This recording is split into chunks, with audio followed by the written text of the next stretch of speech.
Welcome to my YouTube channel Destiny My God में आप लोगों का स्वागत है। तो रोज़ की तरह एक नए स्टोरी लेकर आप लोगों के सामने मैं प्रेजेंट हो गया हूँ। तो इसे देर न करते हुए इसको स्टार्ट करते हैं। गौतम अडानी एक भारतीय अरबपति, एंटरप्रेन्योर और बिजनेसमैन हैं। एक ऐसी व्यक्ति की सफलता की कहानी जानने के लिए जिसने महत्वाकांक्षी रूप से सोचा और इसे साकार किया। जब हम एक सफल व्यक्ति की जीवन की कहानी पढ़ते हैं तो यह हमें इस बात की बहुत ही जानकारी देता है कि उन्होंने अपने जीवन में आने वाली चुनौतियों को कैसे दूर किया है। ये सबक हमें अपने जीवन का संचालन करने और अपने परिजनों के लिए बेहतर भविष्य की योजना बनाने में मदद करते हैं। श्री गौतम अडानी भारतीय अर्थव्यवस्था के आसमान में एक ऐसा चमकता सितारा है। अडानी का अंबानी के बाद दूसरा सबसे धनी परिवार है, लेकिन अन्य बिजनेस टाइकून के विपरीत अडानी को अपने पिता से भाग्य विरासत में नहीं मिला है। इसके बजाय उनकी अपनी किस्मत बदलने के लिए कड़ी मेहनत की।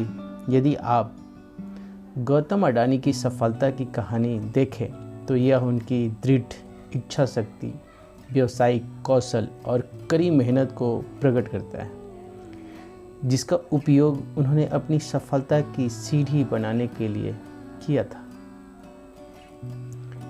एक बच्चे के रूप में अडानी ने एंटरप्रेन्योर के गुणों का प्रदर्शन किया। करियर शुरू करने के लिए दूसरे वर्ष के बाद उन्होंने कॉलेज छोड़ दिया। वह अपने माता पिता की 7 संतानों में से एक थे। आर्थिक रूप से कमजोर थे। उनके पिता एक कपड़ा व्यापारी थे।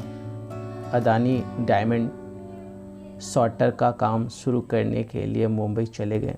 उनकी पहली नौकरी 2 से 3 साल तक चली, लेकिन तब तक उन्होंने बिजनेस की बारीकियां सीख ली थी।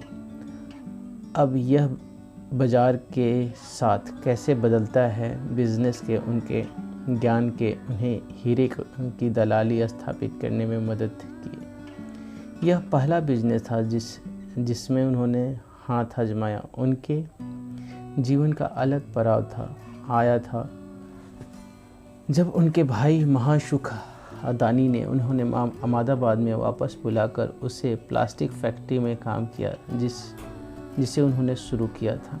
गौतम फार्म में शामिल हो गए थे और जल्द ही वे भारत के पॉलीविनिल्स क्लोराइड्स या पीवीसी का आयात कर रहे थे। इस घटना में व्यावसायिक में बिजनेस क्षेत्र में उनके प्रवेश को चिन्हित किया। अडानी ने गुजरात विश्वविद्यालय में पढ़ाई के लिए दाखिल लिया, लेकिन दूसरे वर्ष में अपने कॉन्फ्रेंस कोर्स से बाहर हो गए। गौतम अडानी ने 80 के दशक में कॉलेज छोड़ने और अपने पिता के बिजनेस को जारी रखने से इनकार करने के बाद मुंबई में हीरा सपोर्टर में काम किया। अडानी ने कुछ समय के लिए हीरा व्यापार का बिजनेस शुरू किया और 20 साल की उम्र में करोड़पति बन गए।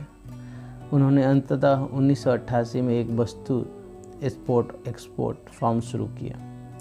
कथित तौर पर अडानी 1998 की फिरौती के लिए बंदूक की नोक पर अपहरण कर लिया गया था,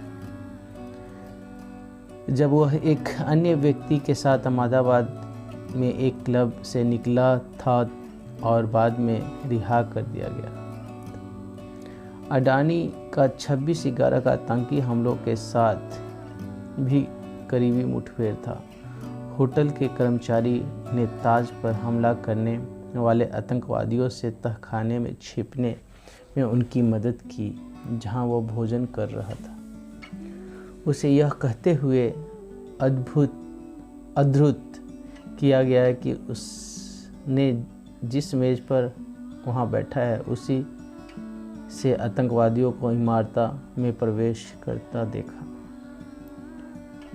दूरदर्शित और अवसरों को जब्त करने की क्षमता ऐसा गुण है जो एक सफल व्यक्ति को बड़े पैमाने पर अलग करते हैं। अदानी इसका जीता जागता सबूत है। उन्होंने अवसर की पहचान की जब भारतीय अर्थव्यवस्था में वैश्वीकरण के दरवाजे खोल दिए। यह उनके लिए वरदान साबित हुआ। इस स्थिति का उपयोग करते हुए उन्होंने नए बाजार पर कब्जा करने के लिए तेजी से परिवर्तन किया। अदानी ने 1988 में अदानी समूह की स्थापना की, लेकिन उसकी कंपनी शुरू में कृषि उत्पादकों और बिजली पर कारोबार कर रही थी। लेकिन 1991 में भारतीय अर्थव्यवस्था के नए युग की शुरुआत के साथ यह बदल गया।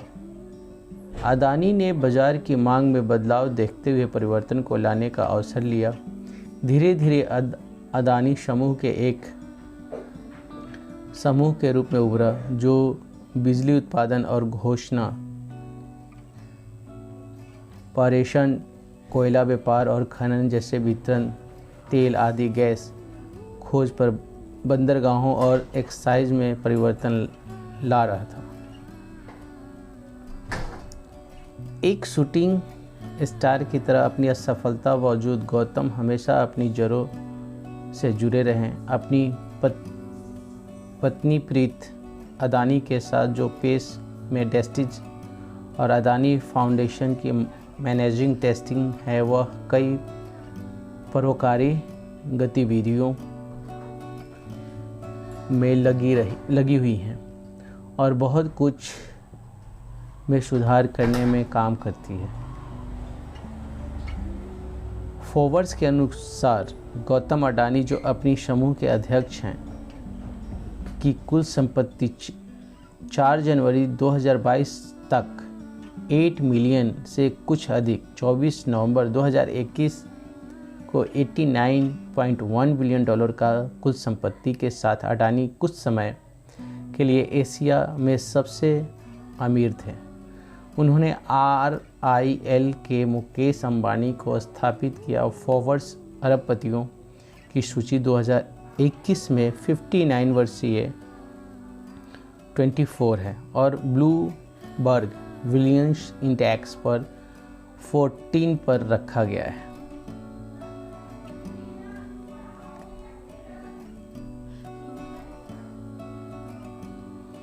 अगर हम उनके जीवन पर नज़र डालते हैं तो गौतम का शिखर तक का सफ़र आसान नहीं था। वह सेल्फ मेड अरबपति हैं और इस मुकाम को हासिल करने के लिए उन्हें किसी और की तरह संघर्ष करना पड़ा, लेकिन वह एक दूरदर्शी भी थे जिन्होंने शुरुआती जीवन में अवसरों का लाभ उठा सीख लिया है। यह गौतम अडानी का जीवन से कुछ सबक सीखे जा सकते हैं। एक अवसर की क्षमता को समझना महत्वपूर्ण है। अडानी दूरदर्शी है। उन्होंने महसूस किया कि अर्थव्यवस्था का विकास के लिए बंदरगाह कितने महत्वपूर्ण हैं। अडानी ने व्यापारिक बंदरगाहों की क्षमता को समझा और इस खंड पर एकाधिकारी स्थापित करने में सफल रहे। आज वह भारत में सबसे बड़ा बंदरगाह के मालिक हैं और देश और विदेश में नए बंदरगाह का निर्माण जारी रखते हैं। शुरू से ही उन्होंने बाजार में बदलाव के साथ अपने बिजनेस में परिवर्तन लाने पर ध्यान केंद्रित किया। कृषि और बंदरगाह विकास जैसे अन्य क्षेत्रों में परिवर्तन प्रदान किया। जब भारत का आर्थिक दर्शन बदल गया तो व्यावसायिक अवसरों की पहचान करने की जल्दी थी। वह अपनी उल्लेखनीय में बातचीत में और समझाने के कौशल के लिए जाने जाते हैं। उन्होंने एक बार तत्कालीन रेल मंत्री नीतीश कुमार से मुलाकात की और उन्होंने रेलवे में बंदरगाहों को एकत्रित करने के महत्व को देखने के लिए आश्वस्त किया। उन्होंने मंत्री के पोर्ट रेल लीकेज नीति तैयार करने के लिए सफलतापूर्वक राजी कर लिया। नीति ने बंदरगाह मालिकों को अपने स्वयं के रेल ट्रैकों को निकटतम रेल हेड तक चलाने की अनुमति भी दी। उन्होंने कभी सीखना बंद नहीं किया। उनके पास बड़े बिजनेस स्कूलों में स्पेशल पढ़ाई नहीं की। उन्होंने व्यापार के गुरु देखकर बिजनेस सीखा, जिससे उन्हें मांगा और आपूर्ति का महत्व सिखाया गया। वह एक उत्सुक पर्यवेक्षक हैं जो समझते हैं कि आगे की मांग कहाँ उत्पन्न हो सकती है और शुरुआती अवसर को जब्त करने में विश्वास करते हैं। अदानी ने अपने बंदरगाह में 2 किलोमीटर लंबी हवाई पट्टी बनाई जो बड़े विमानों को पूरा करने में सक्षम है। यह भारत का एकमात्र बंदरगाह है जिसके पास हवाई पट्टी है। हीरे और फार्मास्यूटिकल जैसे उच्च मूल्य कम मात्रा में सामानों के परिवहन के प्रबंधन के लिए उनकी योजना इससे पूरी तरह कार्यात्मक बनाने की अपने मूल्य पर बने रहे। उन्होंने मजबूत मूल्यों और एक हार न मानने वाले व्यक्ति के रूप में जाना जाते हैं। उन्होंने कई मौक़ों पर टिप्पणी की है, सरकार से निपटने का मतलब यह है कि आपको रिश्वत देनी होगी।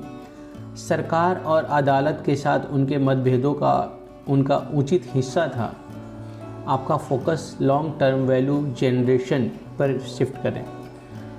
उनकी मजबूती व्यावसायिक समझें न उन्हें दीर्घकालिक संभावनाओं और लाभ के लिए भी साथी उद्योगपतियों और प्रतिस्पर्धियों की मांग को समझने के महत्व को एहसास कराएं और उनके शिक्षाओं ने अंततः उन्हें एकाधिकारी स्थापित करने की मदद की। अडानी को 2019 में इंडिया टुडे द्वारा भारत के तीसरे सबसे उल्लेखनीय व्यक्ति का स्थान दिया गया था। उनका जीवन इस बात की कहानी है जैसे फोकस और दृढ़ संकल्प एक व्यक्ति को अपने पीढ़ी के सबसे सफल उद्योगपतियों में से एक बनाने के लिए अपनी विनम्र शुरुआत को बदलने का मदद कर सकता है। कभी कभी सफल व्यक्तियों की कहानियों को पढ़ने से हमें जीवन की दिशा मिलती है जिसे हमने खोजा था। तो ये कहानी आप लोगों को कैसा लगा, शेयर कमेंट करके ज़रूर बताइएगा। ऐसे ही एक नए वीडियो के साथ आप लोगों के सामने फिर से प्रेजेंट होऊंगा। तब तक के लिए ऑल द बेस्ट।